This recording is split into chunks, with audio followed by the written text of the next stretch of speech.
Hello Internet. A few weeks ago, as part of the Breeze Walking Festival, Lytteltonwitch and I took part in the Avon Ōtākaro walk, which follows the Avon Ōtākaro River from New Brighton all the way into the city, which is, I think, about 14 kilometres. But because we're both overachievers when it comes to walking things, we decided to tack on a bit extra to the beginning of the walk. Okay, where are we? South New Brighton Domain. And what are we doing today? Walking 14k. But we've decided Plus some. We've decided to do a little bit of extra. Yeah, because, you know. Yes, you do. Yeah. We're starting at the estuary and we're going to walk to New Brighton and then into the city. Following the river. Yes. Through the residential red zone. I was trying out the fast forward mode on my GoPro. It's very fast. Possibly a little bit too fast. Sorry about that. I also had it strapped to my backpack strap and obviously didn't have the angle quite right because, well, you can see the result. So I hope that's not making you feel too seasick. And of course, using the fast forward mode means you don't record any audio, so I have to add audio later. Hence this kind of awkward voiceover thing. Black swans in the estuary.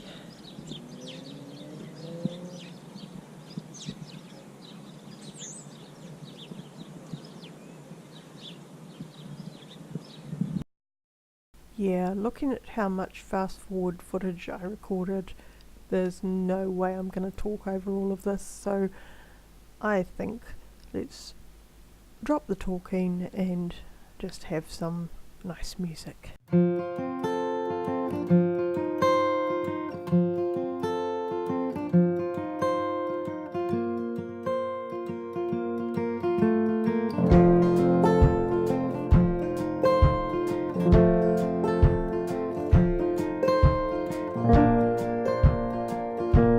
Baby swanlets, cygnets, swanlets, cygnets, same thing, yeah.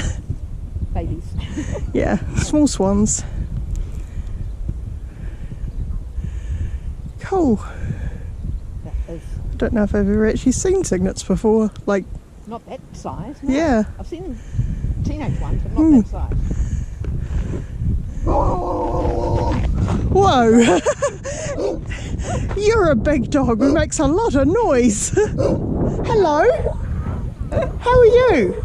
It's an enormous dog. You sure you're a dog and not a horse? Hello? I would come down and say hello to you, but it's a really steep hill. Yes, yeah. Looks like they're planning on doing some planting as well. You could just step over it, I think, because, you know, it's not a whole tall fence compared to you.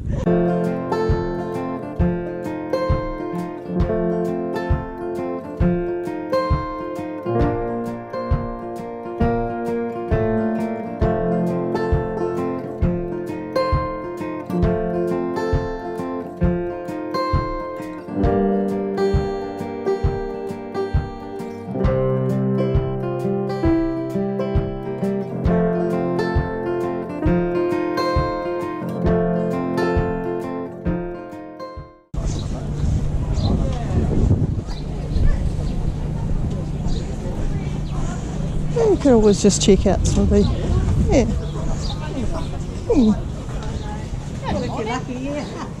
Hey. Second breakfast time. Yes. Or early lunch, one or the other. Early lunch. Yeah. I will have a piece of that one and a piece of the apple cake. And that will... Same bag, all right? Yes. There you go. Thank you. Very much. There's the cake. Thanks. Lovely. Thank you very much. Right. Enjoy. Thank you. You too. We can't carry books. No way you can carry books for the whole trip. No, not with how much we're walking. Yes.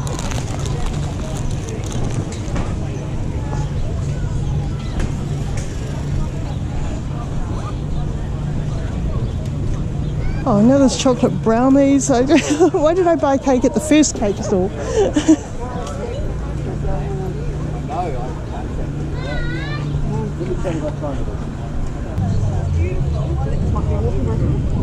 Quite possibly.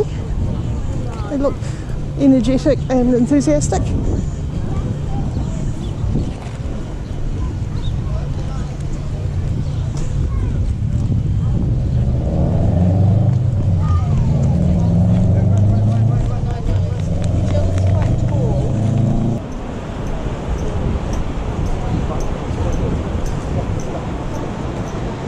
And keep yourself hydrated, eat and speak up if you need a rest. And the walk is measured at 14 kilometres and should arrive at Hagley between 3 and 2. Between 2 and 3. Yeah. I did it in 3 hours last week, but it might take a bit longer. See, I today. told you I was bragging.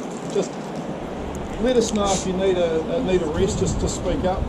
We can stop. That's fine. If everyone's signed in, we're going to proceed down to the jetty. So we'll cross a few roads and yes, just follow on, and we'll be there in about 5 minutes or so, and then we'll be at the river. So Mark Gibson founded this walk the year before the festival. Actually, it's been going 1 year longer than the festival, but essentially it was founded after the earthquakes to get us to reconnect with the river.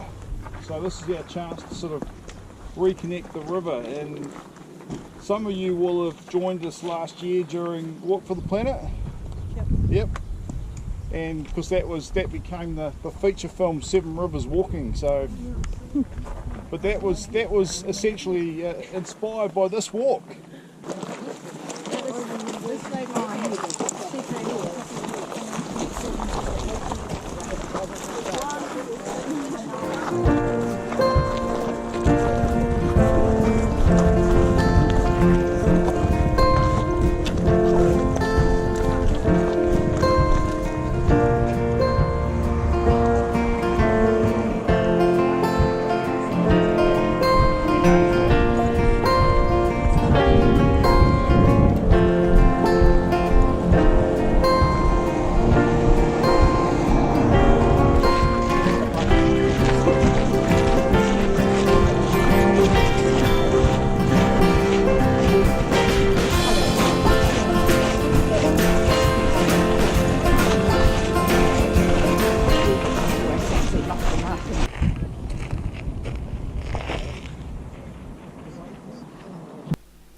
I should explain for the non-Christchurch people that the area we're walking through for most of this walk is the residential red zone. If you'd been here in 2009, this area would have been full of houses. It was completely residential, it was normal suburban Christchurch. In the 2010 and particularly in the 2011 earthquake, there was massive damage to this area because all of the land subsided towards the river and badly damaged all the houses on the land. Because of the amount of damage to the land and to the houses and the risk that this could happen again, the government decided that they would buy up all of the land.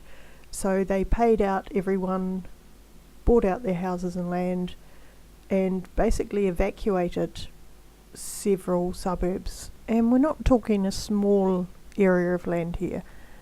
This was about 6 square kilometres of land and something like 7,000 houses. And then once everyone had left their houses, the houses were demolished. All that's left in the residential red zone are the streets and the street signs, and weirdly bits of people's gardens. So you can actually tell where a lot of the houses were because there's all the trees and bushes along the fence lines are still there, so you can see these kind of rectangular spaces in what would otherwise just look like a whole lot of parkland. It's a very strange place to walk through. It's beautiful, but it's also kind of eerie thinking that once thousands of people lived here and now they don't. There's just this great big hole in the middle of our city. there isn't a bend anymore, is there? There's a straight. But the actual, we actually didn't. We followed the, I guess the human-made version of the river. If we'd gone around the outside at the rowing club, gone around walked out to Wainoni Road and came round, we would have gone the original. Because there was, back about 1950, there was a dispute between a couple of local farmers, and so they straightened the river. Because back in the day, this was all farmland. And it probably should still be, if you consider a lot of it's been red zoned, and it probably should still be farmland. But by straightening the river, it actually created the opportunity for the rowing club. Whether that was a good thing or not is always debatable, but that's why it's called Wainoni, is because there was a bend in the river. It just isn't now.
Remember, you can do your survey monkey and your feedback to the council, tell them how bad it was and everything. Okay, we're going to go there. Thank you very much. So that was the Ōtākaro Avon River walk.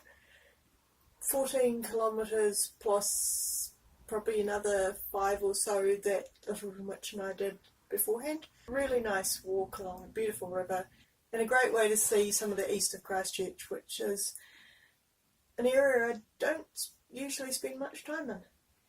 Hope you enjoyed, and don't forget to do all those nice clicky things like and subscribe and so on. I'll see you next time.